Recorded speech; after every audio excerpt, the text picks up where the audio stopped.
उत्तर प्रदेश के एक छोटे से गांव चांदपुर में रहने वाला रामू किसान अपनी जमीन, मिट्टी और बैलों से बेइंतहा प्यार करता था।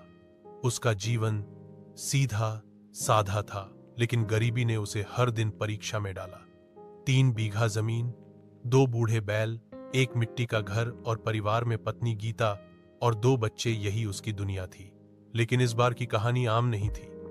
इस बार उसकी फसल सिर्फ उसके परिवार का पेट नहीं भरेगी, बल्कि एक ऐसे रहस्य को उजागर करेगी जो गांव की किस्मत बदल सकता है या पूरी तरह मिटा सकता है। पहला भाग, सूखा, संकट और सपने। रामू के गांव में पिछले 2 साल से ठीक से बारिश नहीं हुई थी। कुएं सूख रहे थे, सरकार के वादे कागजों में थे और साहूकार का ब्याज दिन दिन बढ़ता जा रहा था। फसल बर्बाद हो रही थी, लेकिन रामू हार मानने वालों में से नहीं था। एक दिन जब वो खेत में अकेला बैठा रो रहा था, तभी एक बुजुर्ग साधु वहां आए।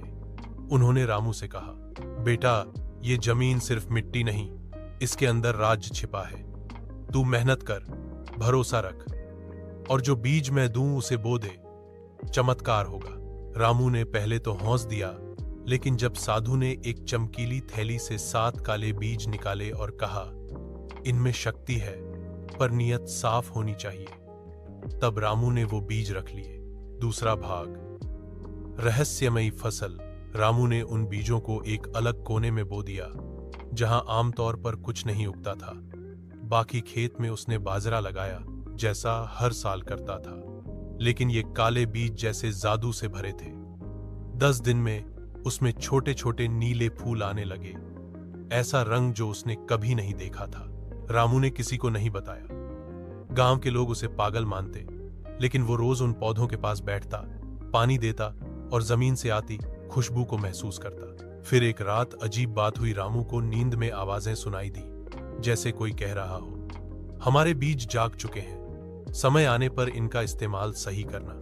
रामू डर गया। अगले दिन जब वो खेत गया तो पौधों में सुनहरी चमक थी और आसपास की जमीन में नमी थी, जबकि बाकी खेत सूखे पड़े थे। तीसरा भाग, गांव में हलचल। अब गांव के लोग भी रामू के खेत की तरफ ध्यान देने लगे। लोग कहते, रामू की जमीन में क्या जादू है? कोई तंत्र तो नहीं किया? कहीं काला जादू तो नहीं?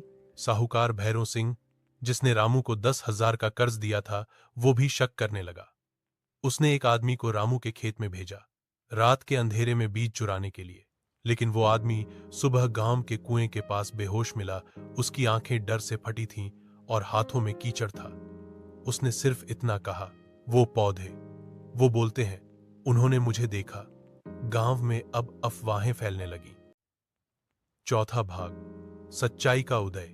एक दिन गांव में तहसील से एक सरकारी अफसर आया। उसने कहा कि सैटेलाइट से पता चला है कि रामू के खेत की जमीन में कुछ रेडियो एक्टिव ऊर्जा मिल रही है।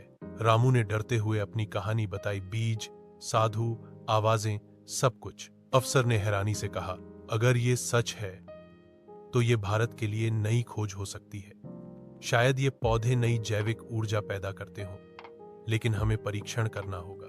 सरकार ने खेत सील कर दिया। रामू को शहर ले जाया गया। गीता रोती रही। गांव वाले अब उसे देवता मानने लगे थे या भूत।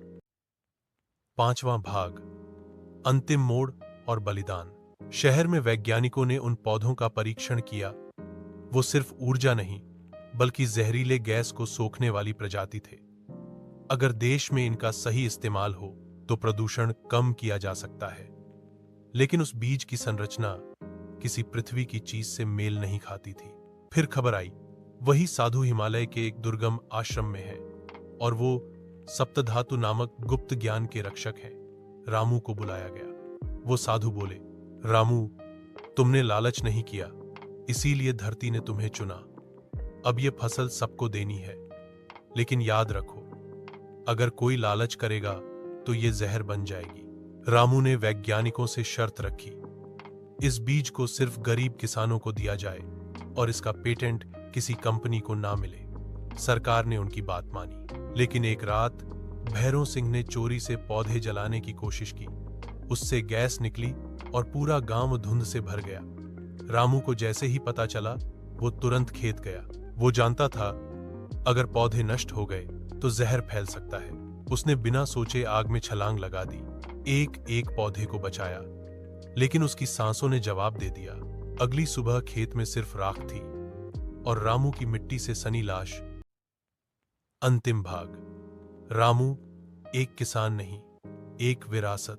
सरकार ने रामू को मरणोपरांत कृषि विज्ञान गौरव पदक दिया। गांव में एक शोध केंद्र खोला गया, धरती पुत्र रामू संस्थान। रामू के खेत की मिट्टी अब पूरे भारत में शोध के लिए भेजी जाती है। हर साल उसके परिवार को सम्मानित किया जाता है। पर गांव वालों का मानना है, हर साल जब पहली बारिश होती है, रामू की आत्मा अपने खेत में घूमती है और कहती है, किसान मिट्टी से पैदा होता है और मिट्टी में ही अमर होता है। सच्ची मेहनत, ईमानदारी और आत्मविश्वास से भरा दिल असंभव को भी संभव बना सकता है। जब नियत साफ हो तो मिट्टी भी चमत्कार कर सकती है। लालच से तबाही होती है, लेकिन त्याग से समाज और भविष्य बनता है। ये कहानी हमें ये सिखाती है, किसान सिर्फ अन्नदाता नहीं बल्कि धरती का रक्षक भी है। अज्ञात और असंभव से डरने की बजाय समझदारी और निष्ठा से उसका सामना करना चाहिए।